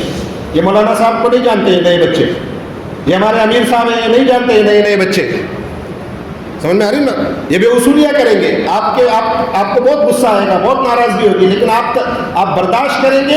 آپ کی تربیت ہوگی اور آپ ان کو پھر تربیت کے ماحول میں رکھ کر ان کی تعلیم و تربیت کا نظام بنائیں گے. ان نئےوں کی ترقی ہوگی, ان نئےوں کی تربیت ہوگی اور پرانوں کی ترقی ہوگی. پرانوں کی ان کے اخلاق بنیں گے, ان کا علم بڑھے گا, ان کا برداشت بڑھے گا, ان کو نئےوں کو لے کر چلنے کا جذبہ پیدا ہوگا. اور یہ نئے ساتھی جو ان پرانوں کے ساتھ جائیں گے یہ بن کر آئیں گے. آدمی کو جس سے دین ملتا ہے پھر آدمی پوری زندگی اس کا احسان مانتا ہے. آپ نے دیکھا ہوگا ہمارے امیر صاحب, ہمارے امیر صاحب, ہمارے امیر صاحب, ہمارے امیر, تو 20 سال پہلے گیا تھا تو امیر صاحب, ابھی تک امیر صاحب ہی چل رہے ہو کہ ہاں میں تو پہلی مرتبہ دعوت کے راستے میں گیا تھا تو انہوں نے سکھایا تھا ہم کو گشت کیسے کرنا, ملاقات کیسے کرنی, دعوت کیسے دینی, تعلیم کیسے کرنی. من لم یشکر الناس لم یشکر اللہ. جو لوگوں کا شکر ادا نہیں کرے گا وہ اللہ کا بھی نہیں کرے گا. جو لوگوں کا شکر ادا نہیں کرے گا وہ اللہ. ہاں بہت سارے لوگ اپنے ابا کو کہتے ہیں آپ نے کیا ہی کیا ہمارے لیے, تو سب کو سب آپ کرتے ہیں, آپ نے کون سا نوائی کر دی ہے. جو مخلوق کا شکر ادا نہیں کر سکے گا, جس کو تو دیکھ رہا اپنی آنکھوں سے, جب اسی کا شکر ادا نہیں کر پاتا تو اللہ کا کیا شکر ادا کرے گا, ناشکرا ہی رہے گا. ہاں اس لیے کہ پرانے ساتھی اپنے لیے آخرت کا ذخیرہ سمجھے کہ ان اسٹوڈنٹس کی, ان نوجوانوں کی. کیونکہ اللہ ہماری حفاظت کرے, اللہ ہمیں معاف فرمائے. ہم اگر غفلت کر رہے ہیں تو یاد رکھنا اندھیرا لانے کی کوئی اور دوسری محنت نہیں ہے. بس اجالا ختم تو اندھیرا آ جائے گا, روشنی ختم تو اندھیرا آ جائے گا. اللہ ہماری حفاظت فرمائے. ہم برائیوں کا تذکرہ نہیں کرتے عمومی بیانات میں, لیکن بعض مرتبہ کبھی کبھی اللہ معاف کرے کہہ دیتے ہیں تاکہ لوگوں کے اندر فکر پیدا ہو. حالانکہ سب جانتے ہیں کیا برائی ہو رہی ہے. ابھی ایک عالم صاحب سے ملاقات ہوئی, انہوں نے کہا کہ مولانا کیا بات کہوں میں, میرے پاس مکتب میں پڑھنے والے بچے, اور آج میں نے ان کو دیکھا تو ان کی حالت دیکھ کر میرے آنسو آ گئے. ان کے ہاتھوں پر نشان تھے, اور جب میں نے پوچھا بیٹے یہ کیا ہے, تو رونے لگے کہ مولوی صاحب میں پھنس گیا اس چکر میں, کیا کروں. ہاں جو قرآن پڑھنے بچے آ رہے تھے ان کا یہ حال ہے, تو جو بچے قرآن پڑھنے بھی نہیں آئے, اللہ ہم سب کی حفاظت فرمائے. اس لیے میرے بزرگوں یہ وقت ایسا ہے جوانی کا کہ اس میں ذرا سی ماں باپ کی ذمہ داروں کی غفلت, اور پھر صدیوں تک وہ بچہ جو ہے اس گناہ سے, اس غفلت سے نکل نہیں پاتا, اور وہ ماں باپ کی غلطی ہوتی ہے. کس کی غلطی ہوتی ہے؟ ہاں کتابوں میں ایک واقعہ لکھا ہے کہ ایک آدمی نے چوری بھی کی اور قتل بھی کیا. چوری بھی کی اور بہت بڑی چوری کی اور قتل کیا, تو اس کو پھانسی پر چڑھانے کے لیے لایا گیا, سزائے موت دی گئی اس کو. تو مرنے والے سے پوچھتے ہیں کہ بھائی تیری کوئی آخری خواہش ہے تو بتا. تو اس کو پوچھا کوئی آخری خواہش ہے, تو اس نے کہا کہ ہاں آخری خواہش ہے, میرے کو میری ماں کے کان میں کچھ کہنا ہے, بہت پرسنل بات ہے, امی سے آخری ملاقات کرنی. تو اس کی ماں کو بلایا گیا. اس نے کہا بیٹے نے کہا ادھر آؤ, آپ کے کان میں کچھ کہنا ہے. ماں کو قریب بلایا گیا اور اس نے زور سے ماں کے کان پہ کاٹ لیا. تو لوگ حیران ہو گئے, کتنا نالائق ہے, مر رہا ہے, مرتے مرتے بھی ماں کو ستا کر جا رہا ہے. ایسا نالائق کون ہوتا ہے؟ آدمی تو دنیا سے جاتے ہوئے معافی تلافی کر کے جاتا ہے. لوگوں نے اس کو برا بھلا کہنا شروع کیا کہ ابھی پھانسی پر لٹکنے والا ہے, آخری وقت ہے, اور ماں کو تکلیف دے کر جا رہا ہے. کہنے لگا کہ میں جب چھوٹا بچہ تھا, میں نے پہلی مرتبہ اپنی ماں کے سامنے کسی کی دکان سے کوئی سامان اٹھایا تھا, کوئی چوری کی تھی, چھوٹی سی روپیے 2 روپے کی. بچے کیا کرتے ہیں, کسی کی پینسل اٹھا لی, کسی کا کچھ اٹھا لیا, کسی کا وہ بچپنا ہوتا ہے. تو جب میری ماں کو معلوم پڑا تو میری ماں نے مجھے چھپا لیا میری برائی کو, اور میرے کو کہا کوئی بات نہیں بیٹا, کوئی بات نہیں. جب مجھے کوئی ڈانٹنے آتا تو میری ماں مجھے چھپا لیتی. اور دھیرے دھیرے دھیرے دھیرے میری عادت ایسی ہو گئی کہ میری ماں میرے ساتھ کھڑی رہی اور میں غلطیاں کرتا رہا، اور مجھے ایسا لگا کہ کوئی بات نہیں، میری ماں میرے ساتھ میں ہے، اور وہ 1 روپے کی ایک پینسل کی چوری سے لے کر آج میں یہاں تک پہنچا ہوں کہ آج میں پھانسی کے پھندے پر کھڑا ہوں میری ماں کی وجہ سے۔ تو غفلت تو جو ہے وہ غفلت کسی کی سگی نہیں ہوتی ہے۔ مولانا صاحب بھی اگر غفلت کریں گے ان کی اولادیں ان کے ہاتھ سے نکل جائے گی، ہاں، کیونکہ باطل بہت چوکنا ہے، بچیاں ہاتھ سے نکل جائیں گی، یہ جوان بچیاں ہیں، باطل کا اللہ حفاظت کرے۔ کچھ چیزوں میں سخت ہونا پڑے گا، کچھ چیزوں میں، ہاں، حضرت جی کے بارے میں لوگ اتنا ناراض ہوتے ہیں، موبائل پر اتنی سختی کیوں کرتے ہیں، ایسا کیوں کرتے ہیں، ویسا کیوں کرتے ہیں، لیکن حقیقت یہ ہے کہ جو آدمی جہاں بیٹھا ہے اسی کو معلوم ہے کچھ چیزوں میں آدمی کو سخت ہونا ہی پڑتا ہے، ورنہ گھر ہاتھ سے نکل جاتا ہے، بچے ہاتھ سے نکل جاتے ہیں، بچیاں ہاتھ سے نکل جاتی ہے، اور باپ اسی چکر میں رہ جاتا ہے، اور گھر کا بڑا اسی چکر میں رہ جاتا ہے کہ بھائی میں تو ماشاءاللہ بہت اچھا ابا ہوں، میں تو بچوں کو کچھ کہتا ہی نہیں ہوں۔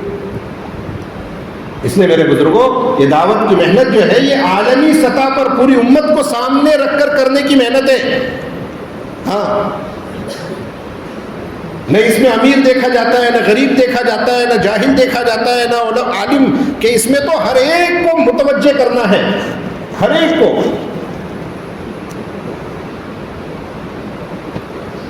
کمروں میں بیٹھ کر دین زندے نہیں ہوتے، کمروں میں بیٹھ کر، ہاں، حضرت تھانوی رحمۃ اللہ علیہ کے یہاں جب پہلی جماعت گئی تو حضرت تھانوی رحمۃ اللہ علیہ نے اپنے بھائی کو ساتھ میں لگا دیا، مولانا کو، کہ دیکھو ذرا نگرانی کرو، یہ کوئی نئی جماعت آئی ہے، کیا کر رہے ہیں لوگ، کوئی بدعت تو نہیں پھیلا رہے کچھ۔ تو گشتوں میں ساتھ میں گئے تو دیکھا کہ وہ خانقاہ کے ارد گرد کے علاقے میں کئی مسلمان ایسے ملے جن کو کلمہ نہیں آتا تھا۔ پہلے جماعتیں گشتوں میں جا کر کلمہ پڑھتی تھی، لا الہ الا اللہ محمد رسول اللہ، بھائی میں ایسا کلمہ پڑھ رہا ہوں، آپ بھی اپنا کلمہ سنا دو۔ تو معلوم پڑا کہ لوگوں کو کلمہ نہیں آتا ہے، اور حضرت کے مریدین دور دور سے آتے تھے اپنی اصلاح کرانے کے لیے۔ تو جب حضرت کو معلوم پڑا کہ میرے ارد گرد کے حالات ایسے ہیں تو ایک بے چینی کی کیفیت پیدا ہو گئی۔ امت میں چل کر دیکھو کیا چیز جی رہی ہے، کیا چیز مر رہی ہے۔ کمروں میں بیٹھ کر دین کی باتیں کرنا بہت آسان ہے، اور یہ شیطان کا دھوکہ ہے۔ حضرت جو اتنا کہہ رہے ہیں نا مرکز میں کہ نقل و حرکت کا کوئی بدل نہیں ہے، باطل آلات کے ذریعے دین نہیں زندہ ہوگا۔ ہم لوگ ایک مرتبہ گشت میں گئے، یہی اپنے علاقے میں، یہاں ماشاءاللہ مسلمان محلہ ہے اپنا، گشت میں گئے تو گشت میں ایک ایک گھر پہ جا کے دروازہ بجا رہے ہیں، ان سے بات کر رہے ہیں۔ تو ایک صاحب نکل کر کہنے لگے کہ تم لوگوں سے زیادہ تو دین کا کام میں کر رہا ہوں، یہ دیکھو تم لوگ کتنا 1.5 گھنٹے سے چکر لگا رہے ہو، ایک ایک گھر جا رہے ہو، اتنی دیر میں آپ کمپیوٹر پہ بیٹھ کے میں نے یہاں بیٹھ کر دنیا کے کونوں کونوں تک اسلام کی بات پہنچائی ہے، تم لوگ کیا دین کا خدمت کر رہے ہو؟ میں کر رہا ہوں دین کا کام، تم سے زیادہ کر رہا ہوں۔ کمروں میں بیٹھ کر لوگ سمجھتے ہیں دین کی خدمت کر رہے ہیں۔ کسی چیز کا انکار نہیں ہے، ہر چیز کی اپنی جگہ ضرورت ہوتی ہے، لیکن جو نبوی طریقہ ہے کام کا، جو صحابہ کا طریقہ ہے کام کا، یہ کام قدم سے ہے، قلم سے نہیں ہے، یہ کام قدم سے ہے۔ امت میں چلنا پھرنا، اپنی آنکھوں سے امت کی بے دینی کو دیکھنا، اس کے بغیر اندر کا جو دل کا درد اور کیفیت جو نصیب ہوتی ہے وہ تو اس لیے کہا نا کہ وہ جماعتیں بن کر آتی ہے جو بنجر علاقوں میں کام کرتی ہے۔ ہمیں گرمی کا موسم ہے، ذرا تھوڑے ٹھنڈے علاقے میں بھیج دو، ہم لوگ تو روٹی کھانے والے ہیں، تھوڑا روٹی والے علاقے میں بھیجو، تھوڑی نصرت ہو، ہم چاول والے ہیں، چاول کے علاقوں میں بھیجو۔ نکلے تھے اپنے نفس کو اللہ کی طرف مائل کرنے کے لیے، اپنے نفس کی خواہشات سے نکلنے کے لیے، لیکن انہی خواہشات کے چکر میں تو فلانے صاحب کے ساتھ ہی جماعت میں جاتا ہوں، میں کن کے ساتھ جاتا ہوں؟ وہ ہمارے امیر صاحب بہت اچھے ہیں, انہی کے ساتھ جاتا ہوں. کیوں؟ کیونکہ وہ امیر صاحب کو میری کیفیت معلوم ہے, میری نوعیت معلوم ہے. وہ امیر صاحب نہ مجھے ملاقات میں بھیجتے ہیں, نہ مجھے گشتوں میں بھیجتے ہیں. بھلے حاجی صاحب ہمارے علاقے کے بہت پرانے ہیں, تو حاجی صاحب سمجھ میں آ رہی بات؟ تو کیا تربیت ہوگی اس سے؟ حضور صلی اللہ علیہ وسلم نے فرمایا اپنے قوم کے علاوہ لوگوں کے ساتھ اللہ کے راستے میں نکلو. اغزو ما غیر قومک فإنہ یحسن خلقک. اپنے قوم کے, اپنے مزاج کے لوگوں کے علاوہ کے ساتھ اللہ کے راستے میں نکلو, اس سے تمہارے اخلاق اچھے ہو جائیں گے. اس سے تمہارے اخلاق کیا ہو جائیں گے؟ اچھے ہو جائیں گے. علماء کو کہتے ہیں, علماء ایک سال کیوں لگائیں؟ تاکہ سال کے درمیان میں ہر موسم آتا ہے. ایک سال میں سردی بھی آ رہی ہے, گرمی بھی آ رہی ہے, بارش بھی آ رہی ہے, ہر موسم آتا ہے, ہر طرح کے حالات آتے ہیں. کبھی خوشی, کبھی غم, کبھی ٹینشن, کبھی گھر کی کوئی خبر آ گئی اس کی پریشانی, کبھی سفر کی مصیبتیں, ہے نا, کبھی نیند نہیں آئی, کبھی سر درد, کبھی بخار, کبھی یہ کبھی وہ, ہر طرح کے حالات اچھے برے, ہر طرح کا ماحول, ہر طرح کے لوگ. کبھی میواتی مل رہے ہیں, کبھی شہری مل رہے ہیں, کبھی دیہاتی مل رہے ہیں, کبھی اسٹوڈنٹس مل رہے ہیں, کبھی بوڑھے مل رہے ہیں, کبھی عرب مل رہے ہیں, کبھی عجم مل رہے ہیں, ہر ایک کے ساتھ چل رہا ہے. تو علماء کو ہم کہتے ہیں کہ سال اس لیے لگانا ہے تاکہ ہر ماحول میں, ہر طرح کے لوگوں کے ساتھ, ہر حال میں اللہ کے دین کا کام کرنے کی صلاحیت پیدا ہو جائے. ہاں, ایسے ہمارے ہر ساتھی, آپ نے دیکھا ہوگا پہلے کارگزاری کے پرچے میں یہ بھی آتا تھا کہ کتنے ساتھی جماعت لے کر چل سکتے ہیں. پوچھتے تھے نا کہ آپ کے یہاں کتنے ساتھی ہیں جو جماعت لے کے چل سکتے ہیں. پھر وہ کالم ہی ہٹا دیا کہ یہ کوئی سوال ہی نہیں ہے ہمارے یہاں, جماعت لے کے کون چل سکتا ہے. جو اللہ کے راستے میں جائے اس کا کام ہے, اس کی ذمہ داری ہے کہ وہ ایسا وقت لگا کر آئے کہ وہ دوسروں کو لے کے چل سکے. اس لیے ہمارے کام میں کوئی اسپیشلٹی نہیں ہے کہ یہ بیان کے اسپیشلسٹ ہے تو یہ بیان ہی کریں گے, اور یہ صاحب جو ہے نا ماشاءاللہ یہ کھانا پکانے میں ان کے ہاتھ میں بہت لذت ہے تو یہ کھانا ہی پکاتے رہیں گے, اور یہ ماشاءاللہ ٹکٹ سیکشن میں بہت اچھے ہیں تو یہ ٹکٹ ہی بناتے رہیں گے, اور یہ ماشاءاللہ ملاقات اسپیشلسٹ ہے تو یہ ملاقات میں ہی پھرتے رہیں گے. ہمارے یہاں کوئی اسپیشلٹی کا کام نہیں ہے, ہر ساتھی ہر کام کرے گا. ہر ساتھی, ہاں, جو ممبر پر بیٹھ کر بات کرے گا وہ خدمت کے موقع پر غسل خانے میں صفائی بھی کرے گا. کیوں؟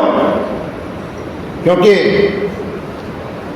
اگر ممبر پر بیٹھ کر اللہ کی رضا کے لیے کام کر رہا ہے تو خدمت کرنے میں, ماں باپ کے پیر دبانے میں بھی اللہ کی رضا کی نیت کرے گا, تو دونوں برابر ہیں. ہاں, اس لیے میرے بزرگوں, اللہ نے بڑا کام کیا ہے. یہ فکر والوں کا کام ہے, یہ غفلت کا کام ہی نہیں ہے. بے فکری تو دائی کی موت ہے. آدمی مر جاتا ہے, اس کی پہلے فکر فنا ہوتی ہے, پھر کسی قوم کی شوکت پر زوال آتا ہے. پہلے کیا فنا ہوتی ہے بولو؟ ہر چیز میں, خالی دین میں نہیں, دنیا میں بھی آپ دیکھ لو. کسی کا بزنس بعد میں ڈوبتا ہے, پہلے اس کی بزنس کی فکر ختم ہوتی ہے. بے فکری, غفلت, پھر دکانیں ڈوب جاتی ہے, پھر دھندا خراب ہو جاتا ہے. اور وہ تو ٹھیک ہے, ہمارا تو عقیدہ ہے کہ وہ تو مقدر کی چیز ہے. ہمارا تو یقین ہے کہ وہ تو مقدر کی چیز ہے. اللہ کسی کو زیادہ دے, کسی کو کم دے, اور دین کی محنت کرنے کی وجہ سے اگر دنیا کا نقصان آتا ہے تو کوئی حرج نہیں ہے. قربانی کس کا نام ہے؟ ہاں, یہ ضروری ہے کہ آدمی بے اعتدالی نہ کرے. کیا نہ کرے؟ بے اعتدالی نہیں, کیونکہ وہی بات ہے, نفس تو ساتھ میں لگا ہوا ہے. کبھی دین کا کوئی بیان سن لیا, کوئی جو ہے نا جذباتی بات سن لی, تو ایسا جذبات میں آ گیا کہ اب تو صرف اللہ اللہ ہے, اب تو صرف آخرت جنت ہی میرے سامنے, اب سب کچھ چھوڑ دوں گا. ارے یہ کیا بات ہے بھائی؟ اگر اس طرح کام کر رہا ہے تو بھی نفس سے مغلوب ہے. اگر افراط تفریط, یہ ہر جگہ مضر ہے. آدمی کسی بھی چیز میں حد سے آگے بڑھے یا حد سے پیچھے رہ جائے, وہ نقصان میں ہے. یعنی ہمارا یہاں کوئی جذبات کا کام تھوڑی, ہوش کا کام ہے. کس کا کام ہے؟ ہوش کا کام ہے, ہمت کا کام ہے. ہاں, جذبات سے کرنے کا کام ہے, اپنے جذبات کو اللہ کے دین کے تابع کرنے کا کام ہے.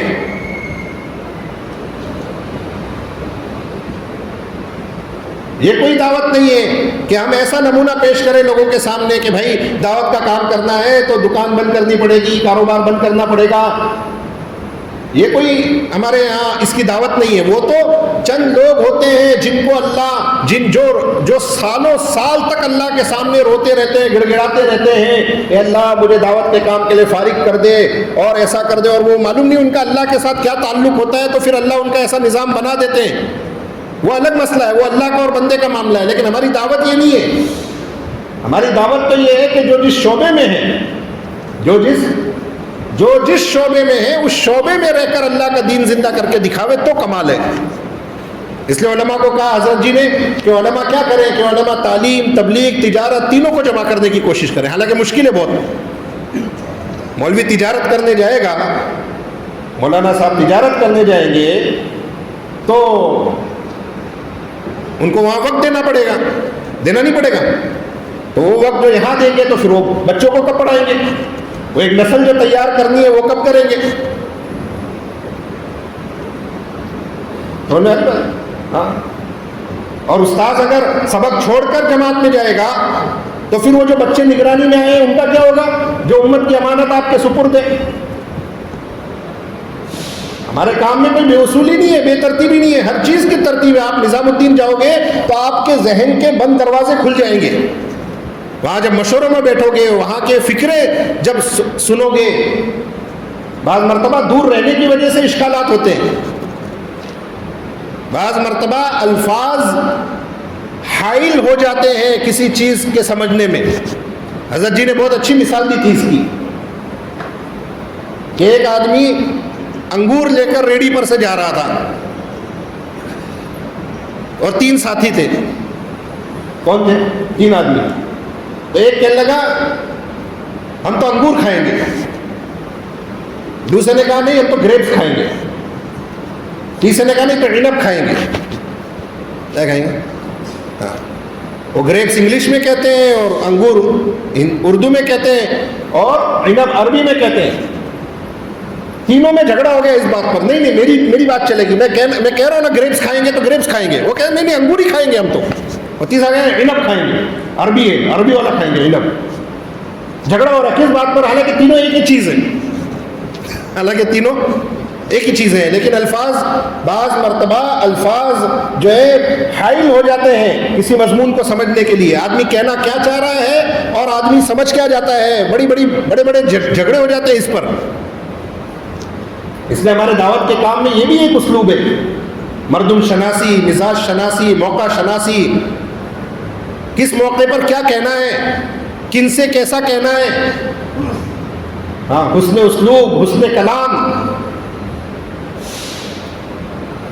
بات کتنی بے سلیقہ ہو, غالب کہنے کا سلیقہ چاہیے.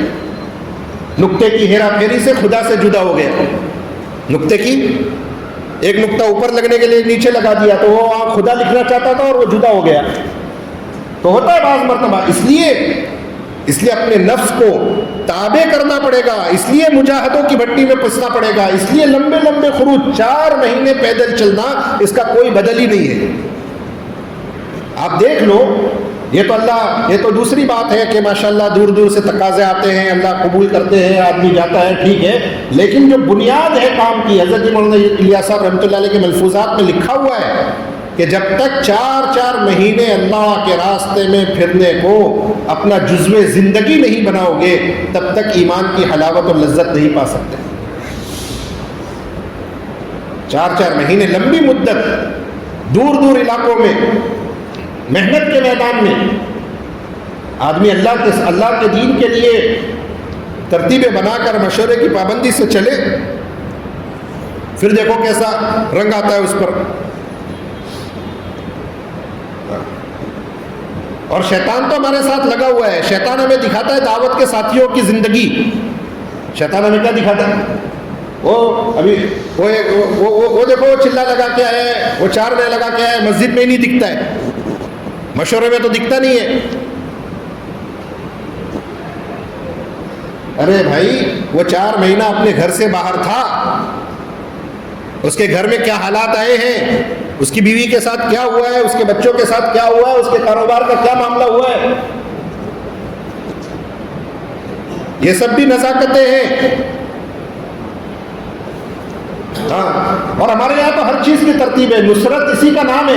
ابھی ماشاءاللہ اللہ کا فضل ہے، اللہ کا احسان ہے، علماء کی جماعتیں جو سال سال کے لیے جا رہی ہیں ان کی نصرت کے لیے ساتھی پہنچ رہے ہیں. جو جماعتیں 4-4 مہینے کی، ابھی بھی ماشاءاللہ میں نے سنا اپنی جماعتیں ماشاءاللہ کئی علاقوں کا سفر کر کے کہ ہماری وہاں ہماری علاقے کی جماعت چل رہی ہے، ہم ان کی نصرت کے لیے جا رہے ہیں، وہاں ان سے ملنے جا رہے ہیں تاکہ ان کے قدم جمیں، اور یہاں اپنی مستورات کو گھروں میں بھیج کر ان کے گھر کا حال احوال لے رہے ہیں. سب کچھ صرف باتوں سے تھوڑی ہوگا. آپ نے تشکیل کے وقت اس کو اتنا ایمان آخرت سمجھائی، اور اب واپسی کے وقت اس کے گھر میں کیا حالات ہیں، اس کے گھر کے مسائل کیا ہیں. اس لیے ہمارے یہاں نصرت کا پہلو ہے، ساتھی طے ہوتے ہیں. جاؤ ان کے گھروں پر اپنی بیویوں کو بھیجو، اور اپنی بیویوں کے ساتھ ذرا تھوڑا توشہ ووشہ بھیجو. یہ موقع ہے خرچ کرنے کے، یہ موقع ہے خرچ کرنے کے. ہاں، وہ تو آدمی کا ذہن، آدمی سوچتا ہے میں کروں گا تو کچھ بڑا ہی کروں گا. کیا بولتا ہے آدمی؟ چھوٹے موٹے کام نہیں کرتے، اپن کرتے ہیں تو بڑا ہی کرتے ہیں. تو بڑے کے چکر میں کتنے چھوٹے چھوٹے نیکی کے موقع اس کے سامنے آتے، سب چھوٹ جاتے ہیں، کیونکہ وہ بڑے کام کے چکر میں رہتا ہے اور وہ بڑا کبھی آتا نہیں ہے. ہاں، ہمارے ساتھیوں میں کبھی بات ہوتی تھی نا، تو میں تو انشاءاللہ مولانا میں دارالعلوم ہی بناؤں گا ڈائریکٹ. کیا بناؤں گا؟ ڈائریکٹ دارالعلوم قائم کروں گا. ارے بھائی اللہ کے بندے، پہلے مکتب شروع کر لو. ہمارے محتمم صاحب تھے ہاسوٹ میں، ہم نے پڑھا تو وہ کرائے کے ایک مکان سے انہوں نے چند یتیم بچوں کو لے کر ایک مدرسہ پڑھانا شروع کیا تھا، اور وہ چھوٹے چھوٹے کام کرتے گئے اور ماشاءاللہ دارالعلوم بنا، اور پھر بخاری تک تعلیم ہوئی، اور ہزاروں سینکڑوں لاکھوں بچے وہاں سے پڑھ کر نکلے. آدمی بولتا میں تو کروں گا تو بڑی قربانی دوں گا، ایک ساتھ بڑا ہی کام کروں گا. ارے اللہ نے کتنے موقع دیے کسی کو. جب آدمی کے ذہن و دماغ میں کام ہوتا ہے تو اس کے سامنے سارے موقع آتے ہیں. یہ خرچ کرنے کی جگہ ہے، یہ نصرت کی جگہ ہے، یہ جا کر پوچھنے کی جگہ ہے. ہاں، اس لیے بالکل بھی ہمارا کام کوئی الگ جماعت بنانے کا، کوئی الگ گروپ بنانے کا نہیں ہے، بلکہ ایک سچا مسلمان کیسا ہوتا ہے، ایک عملی زندگی کیسی ہوتی ہے، وہ امت کے سامنے پیش کرنا ہے. ہمارے مرسلین بھائی آئے تھے ایک مرتبہ اجتماع میں، تو بہت اچھی پیاری مثال دے رہے تھے. کہہ رہے تھے کہ گھر کے باہر کی نالی سے پانی بہ رہا ہے، ٹوٹ گئی ہے نالی، اور وہ نالی سے پانی بہ کر پڑوسی کے گھر میں جا رہا ہے. تو پڑوسی آ رہا ہے، بھائی میرا آپ کے نالی ٹوٹ گئی ہے، اس کا گندا پانی، ناپاک پانی میرے گھر میں آ رہا ہے، مجھے بہت تکلیف ہو رہی ہے. تو ہم کیا کہتے ہیں؟ تو میں کیا کہوں؟ جا کر لے، تیرے سے جو ہوتا ہے کر لے. کیا کہتے ہیں ہم لوگ؟ تمہاری پہنچ ہے تو ہماری بھی بہت پہنچ ہے. تو اس کو جانتا ہے، میں اس کو جانتا ہوں. کر لے، کیا کر سکتے ہو جاؤ کرو، دیکھ لیں گے. ارے تم وہ مثال دے کر کہنے لگے، حالانکہ بہت آسان کام تھا. 1500-2000 روپے تمہارے خرچے ہوتے، تم ایک نالی کا پائپ لاتے، ایک مزدور کو بلاتے، اس کو تھوڑا سا پیسہ دیتے، اور وہ نالی صحیح کر دیتا، پڑوسی کی تکلیف سے بچ جاتے، اللہ راضی، اسلام کا عملی نمونہ پیش ہو جاتا، پڑوسی کا حق ادا ہو جاتا، جنت میں اللہ محل بنا دیتے. سب کچھ آسان تھا، لیکن وہ 1500 روپیہ خرچ نہیں کرے گا اور پڑوسی کو ستائے گا، تکلیف دے گا، دادا گیری کرے گا، اپنے تعلقات دکھائے گا، اپنے کانٹیکٹ دکھائے گا، صرف 700 800 1000 1500 روپے کے لیے. تو یہ قد افلح من تزکا، جو اپنے نفس کی اصلاح کر لے، اپنے نفس کو قابو میں کر لے، وہ کامیاب ہو گیا. اور یہ دعوت کی محنت میں تمام چیزیں سمیٹ کر اللہ نے رکھ دی ہے. علم اس محنت میں ہے. ہم کسی دوسرے دینی کاموں کی ہم تردید نہیں کرتے، کیونکہ تمام دین کے شعبے حق شعبے ہیں، ہمارے ہی شعبے ہیں. تمام دین کے شعبے کیا ہیں بولو؟ اگر کوئی نادان آدمی ایسا کہتا ہے کہ یہ علماء تو کچھ نہیں کرتے، یہ مدرسے کچھ نہیں کرتے، سب ہم ہی کرتے ہیں، تو نادان ہے، جاہل آدمی ہے، جہالت کی بات ہے. نہیں، ہر ایک آدمی اپنی ذمہ داری پوری کر رہا ہے. ہاں ٹھیک ہے، ہم رغبت دلائیں گے ان کو، آگے کی فکر دلائیں گے، آگے کے کام پر اٹھائیں گے، آگے کی قربانی کی تشکیلیں کریں گے، وہ سب کریں گے ہم. لیکن ہمارے یہاں تردید نہیں ہے، لیکن اللہ کا فضل ہے، اللہ کا احسان ہے، یہ جو دعوت کی عمومی محنت ہے پوری امت کو سامنے رکھ کر، یہ ایسا کامل نظام ہے کہ اگر آدمی اس میں صحیح فکروں کے ساتھ لگے، صحیح محنت کے ساتھ لگے، مشورے کی پابندی کے ساتھ لگے، علماء کی نگرانی میں لگے، اپنے نفس کی نگرانی کرتے ہوئے چلے، تو اتنی تیزی کے ساتھ ترقی کرے گا کہ صدیوں کی خیر جو ہے چند لمحوں میں، چند مہینوں میں آئے گی۔ لیکن اللہ نہ کرے، اللہ نہ کرے، اگر دین کے لبادے میں آدمی اپنی دنیا بنانے کی فکر میں لگ جائے اور غافل ہو جائے اپنی ذات سے، غافل ہو جائے اپنی ذات سے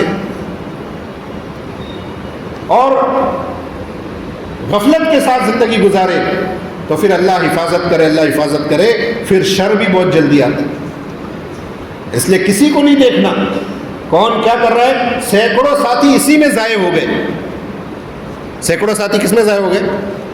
اسی میں۔ ابھی ہم لوگ ایک علاقے میں گئے ملاقات میں، تو کہنے لگے دیکھو بھائی میں جیسا بھی ہوں الحمدللہ، لیکن میں معاملات کا ایک دم پاک صاف ہوا، لین دین اپنا ایک دم کلیئر ہے، تبلیغ والوں کی جیسے، جماعت والوں کی جیسے اپن نہیں کرتے۔ یا اللہ یا اللہ، شیطان کس کے ساتھ کیسے کھیلتا ہے؟ بھائی ٹھیک ہے اگر کسی کا کوئی معاملہ ہوا ہے بیچارہ، اللہ اس کو معاف کرے، لیکن اس کا دعوت کی محنت سے کیا لینا دینا؟ اور تو اس کو بنیاد بنا کر حق کی محنت سے کیوں کٹ رہا؟ وہ کس حال میں ہے، وہ کس سچویشن میں تھا، اس کے کیا حالات تھے، لیکن بس شیطان کھیل جاتا ہے۔ کیا کرتا ہے؟ کتنے ساتھی آپ کو ملیں گے، کیوں نہیں لگتے بھائی آپ دعوت کی محنت میں؟ ارے ہم نے بہت دیکھے ہیں دعوت والے، جماعت والے، ہم نے بہت دیکھے۔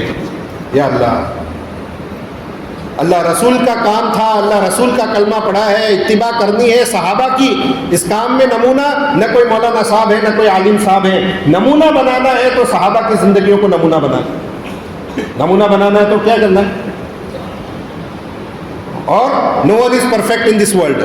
آدمی کو 100% پورا چاہیے تو پورا تو کہیں نہیں ملتا۔ جو عورت جو لڑکی اس چکر میں بیٹھی رہے گی کہ میرے کو تو 100% کوالٹیز والا شوہر چاہیے، نہیں ملے گا، کنواری رہ جائے گی بڑھاپے تک۔ جو لڑکا اس چکر میں رہے گا کہ 100% چاہیے، نئی شادی ہوگی، بیٹھا رہے گا۔ جو باپ اس چکر میں رہے گا کہ 100% والی چاہیے اولادیں، نہیں ہوگی۔ جو دکان والا چاہے گا میرے دکان کے آدمیوں میں 100% کوالٹیز ہو، نہیں ہوگا۔ کوئی آدمی کے اندر 100% نہیں ہوتا ہے، کمی کوتاہی ہوتی ہے۔ دعوت کا کام یہ ہے کہ لوگوں کی برائیوں سے صرف نظر کرو، ہٹا لو، دیکھو ہی مت، تذکرے ہی نہیں اس کے، خوبیوں کا لین دین ہے۔ کیا ہے؟ خوبیوں کا لین دین ہے، خوبیوں کے راستے سے آگے بڑھو۔ جب برائی کے راستے پر جانا نہیں تو اس کا تذکرہ کیوں کرنا؟ امیت الباطل بترک ذکری ہی، فرمایا باطل کو مار دو اس کے تذکروں کو ختم کر کے۔ جب تک باطل کا تذکرہ کرتے رہو گے، اس کا مذاکرہ کرتے رہو گے، باطل زندہ ہوتا رہے گا۔ حضرت عمر کا قول ہے غالباً، کیا فرمایا؟ امیت الباطل بترک ذکری ہی، باطل کو مار دو، اس کے تذکرے چھوڑ دو، ختم ہو جائے گا باطل، اس کی بات ہی مت کرو۔ ہاں، اس لیے اللہ نے بہت بڑا کام دیا ہے۔ نیت ارادے کرو کہ انشاءاللہ اپنی ذات کی اصلاح کی نیت سے اور پورے عالم میں اللہ کا دین زندہ کرنے کی نیت سے انشاءاللہ اس کام میں لگے رہیں گے۔ تیار ہو انشاءاللہ؟ کب تک لگے رہیں گے؟ موت تک لگے رہنا، کیونکہ اس کام کی کوئی حد نہیں ہے۔ بھائی میں نے تو بہت کیا، میں نے 4 مہینے لگائے، میں نے ملکوں میں پھرا، یہ کیا وہ کیا، بس اب بہت ہو گیا، کہ بہت نہیں ہو گیا، کام میں لگے رہنا ہے موت تک، موت تک۔ اللہ سے دعائیں مانگو، ہاں، اور پھر بعد میں اللہ ایسی استقامت دیتے ہیں، اللہ اس کو بھی قبول کرتے ہیں، اس کی نسلوں کو بھی قبول کرتے ہیں، اور اس کے بعد اس کے خاندانوں میں اللہ خیر کو زندہ رکھتے ہیں۔ کریں گے بھائی انشاءاللہ؟ بولو، ہمت ارادے کر کے، نیت کر کے بولو کہ انشاءاللہ اللہ کے دین کی نسبت پر پوری دنیا میں جانا ہے انشاءاللہ۔ کھڑے ہو کر بتاؤ بیرون کے لیے کون کون تیار ہے؟ 5 مہینہ بیرون اللہ کے راستے میں دنیا کے کناروں پر جانا ہے، مردوں کے ساتھ مستورات کی جماعتوں میں، ماشاءاللہ۔ شبیر بھائی اللہ قبول فرمائے، اور بتاؤ کھڑے ہو کر۔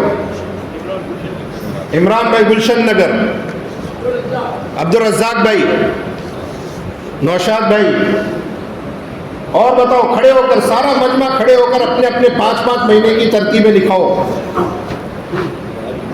راج الدین صاحب، زندگی کا بھروسہ کوئی نہیں، کم سے کم پکی سچی نیت کے ساتھ تو اللہ کے سامنے حاضر ہو۔ اگر آج نیت کیے رات میں موت آ گئی تو اللہ کے حضور اس حالت میں حاضر ہوں گے کہ اللہ ہمارا ارادہ تھا ملکوں میں جانے کا. اقبال صاحب اندھیری ماشاءاللہ, حضرت مولانا سعد صاحب ماشاءاللہ, عبدالرشید صاحب ماشاءاللہ, حاجی انصار صاحب کھڑے ہو کر ماشاءاللہ. اور بتاؤ حاجی گل محمد صاحب جی ماشاءاللہ, اور کھڑے ہو کر 5 مہینہ بیرون کے لیے, 5 مہینہ بیرون کے لیے, 2 مہینہ مستورات بیرون کے لیے ماشاءاللہ. اللہ قبول فرمائے. اور بتاؤ کھڑے ہو کر ماشاءاللہ. کیا نام ہے؟ ڈاکٹر انیس صاحب, ڈاکٹر انیس صاحب اللہ قبول فرمائے. ہاں حبیب بھائی اللہ قبول فرمائے. بیرون کے لیے ملکوں میں جانا ہے. دیکھو جیسی نیت ویسی برکت. انا عند ظن عبدی بھی اللہ کہتے ہیں میں میرے بندے کے گمان کے ساتھ ہوتا ہوں. اللہ کے ساتھ جیسا نیت ارادے کر کے اللہ کے ساتھ حسن ظن کے ساتھ نام لکھائیں گے, اللہ راستے کھولیں گے.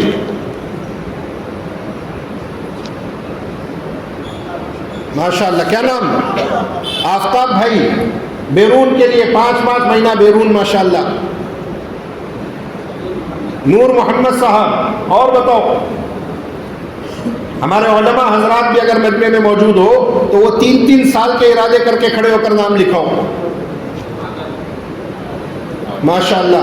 ابھی علماء کی جماعت حاجی نور محمد صاحب ماشاءاللہ. ابھی علماء کی جماعتیں ابھی نظام الدین میں ہم گئے تو کتنی علماء کی جماعتیں جو دوسرا سال لگا کر ماشاءاللہ عرب ملکوں سے واپس آئی. ہم تو خود بیٹھ کر آئے کارگزاری میں. مولانا یوسف صاحب حضرت جی کے صاحبزادے بھی اور جتنے اکابرین تھے سب بیٹھے تھے ماشاءاللہ 12 نمبر کمرے میں.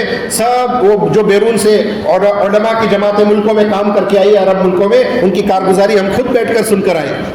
ہاں تیسرے سال کے لیے یورپی ممالک میں علماء کی جماعتیں جا رہی ہے الحمدللہ. اللہ کا فضل احسان ہے. یہ جو ہمارا بھی مشورہ ہوا 10 دن کا ہو گیا ماشاءاللہ. 3 دن سے ہوتے کہاں 10 دن تک ساتھی ایک امر پر غور فکر کر رہے ہیں. بنجر علاقوں کے بارے میں اس مرتبہ اتنی فکر کی گئی ہے کہ کون سے علاقے, یعنی حضرت کی فکر یہ ہے کہ پہلے تو صوبے کو جوڑا جاتا تھا حلقے, اور جو ہے نا شہر کو جوڑا کہ نہیں, اب تو ایک حلقے میں براہ راست حلقے کی جماعتیں پہنچے. اللہ وہ دن دکھائے گا انشاءاللہ کہ ہمارا ایک حلقہ اندھیری کا, ایک حلقہ اور وہ آسام کے علاقے میں جا کر کسی ایک حلقے کے اندر جماعتیں بھیج رہا ہوگا. حلقے سے حلقے ایسے جڑے جائیں گے انشاءاللہ. ہاں اس کے لیے پوری ترتیب بنا کر محنت کرنا نئے ارادوں کے ساتھ. تیار ہو انشاءاللہ؟ اچھا 4 مہینے کے لیے کھڑے ہو کر بتاؤ کہ انشاءاللہ 4 مہینہ لگائیں گے اللہ کے راستے میں ماشاءاللہ. کھڑے رہو. نام بولو زور سے.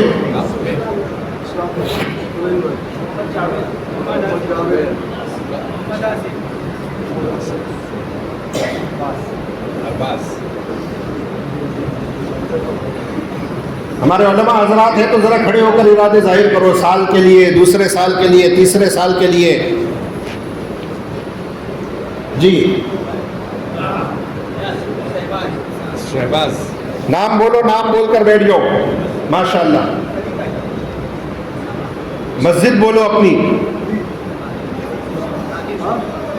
صادق طاہر. مسجد بولو جی. جی مسجدوں کے حساب سے کھڑے ہو کر نام لکھاؤ.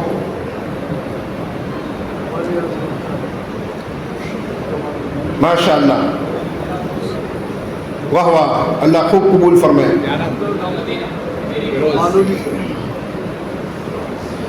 اچھا ابھی مستورات کے اعتبار سے بہترین موقع ہے. اللہ آپ لوگوں کے ارادوں کو قبول فرمائے. بعض مرتبہ ایسے تو ہمارے یہاں کوئی کسی چیز کا کوئی موسم نہیں ہوتا, ہر موسم میں اللہ کا کام کرنا ہے, لیکن بعض لوگوں کے گھروں میں تھوڑے مسائل ہوتے ہیں, بچوں کے اسکول وغیرہ کے. ابھی چھٹیوں کا موقع ہے, اس وقت بہترین موقع ہے اپنی بیویوں کو اللہ کے راستے میں لے کے جانے کا. ہاں بہترین موقع ہے اپنی بچیوں کو اللہ کے راستے میں وقت لگوانے کا. آدمی سمجھتا ہے بچیاں بڑی ہو گئی ہیں, ان کا رشتہ کرنا ہے, اس کے لیے دہیج جمع کرنا ہے, سونا چاندی جمع کرنا ہے. اگر آپ نے اپنی بچیوں کی تربیت نہیں کی, اس کو اللہ رسول نہیں سمجھایا ہے, یہ سونا چاندی آپ کے آگے آپ کی بچیوں کے گھر کو آباد نہیں کر سکتا ہے. کتنے گھرانے ایسے دیکھے بڑے بڑے جہیز دے کر بچی گئی تھی اور طلاق ہو کر واپس آئے ہیں. کتنے گھرانے ہیں, کتنی کہانیاں ہیں. بہت دھوم دھام سے اللہ رسول کو بہت ناراض کر کے شادیاں کی تھی اور گھر نہیں بچ سکا, اللہ حفاظت کرے.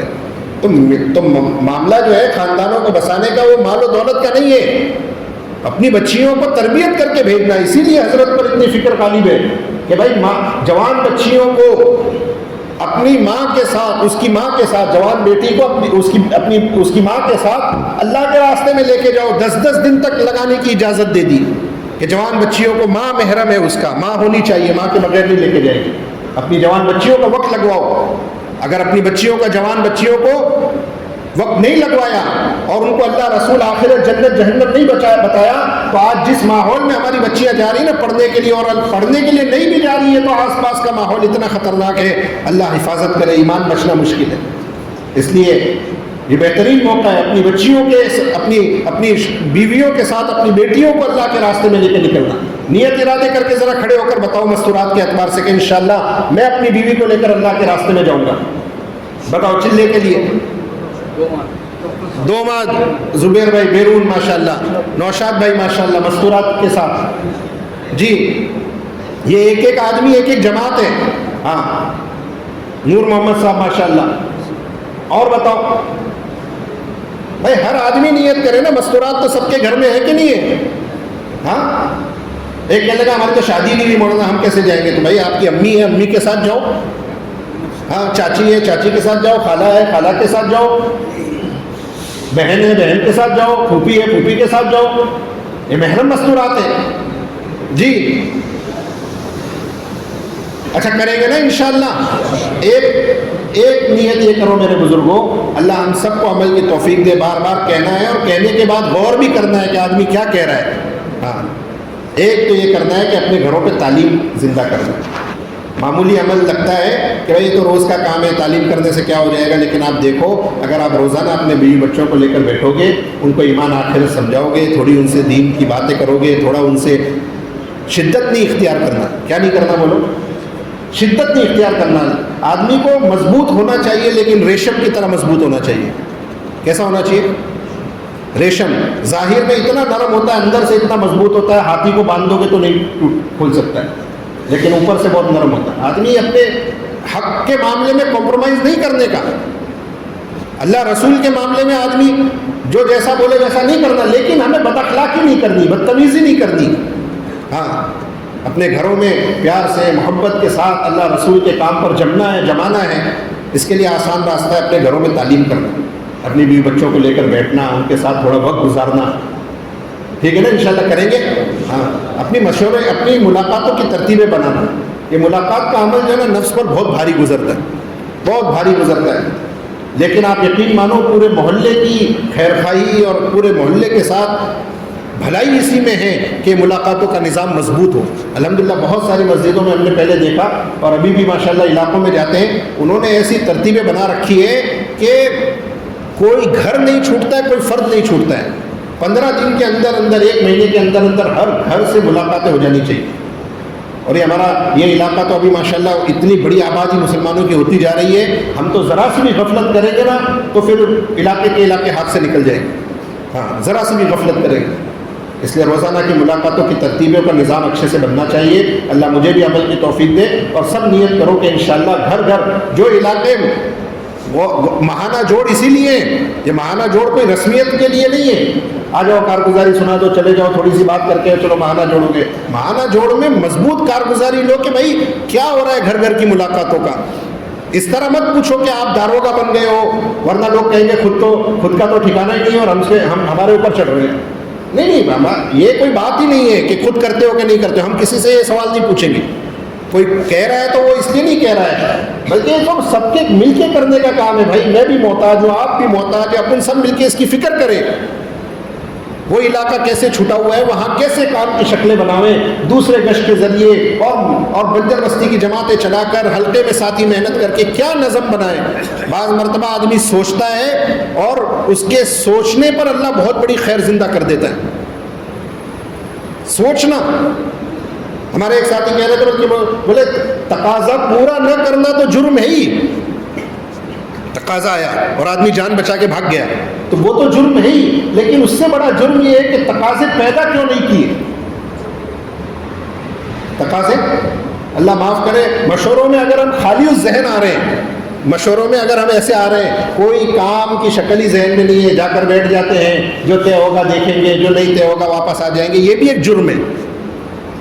آپ اتنے بڑے کام کے لیے آئے ہو، پورے ہفتے کے امور سوچنے ہیں، پورے پنچکوسے کے اندر حرکت پیدا کرنی ہے، کام نہیں ہے ذہن میں، کچھ آپ سوچ کر نہیں آئے ہیں، آپ کے ذہن میں کوئی خاکہ نہیں ہے، کوئی تقاضا آپ پیدا نہیں کر رہے، تو یہ بھی تو جرم ہے نا۔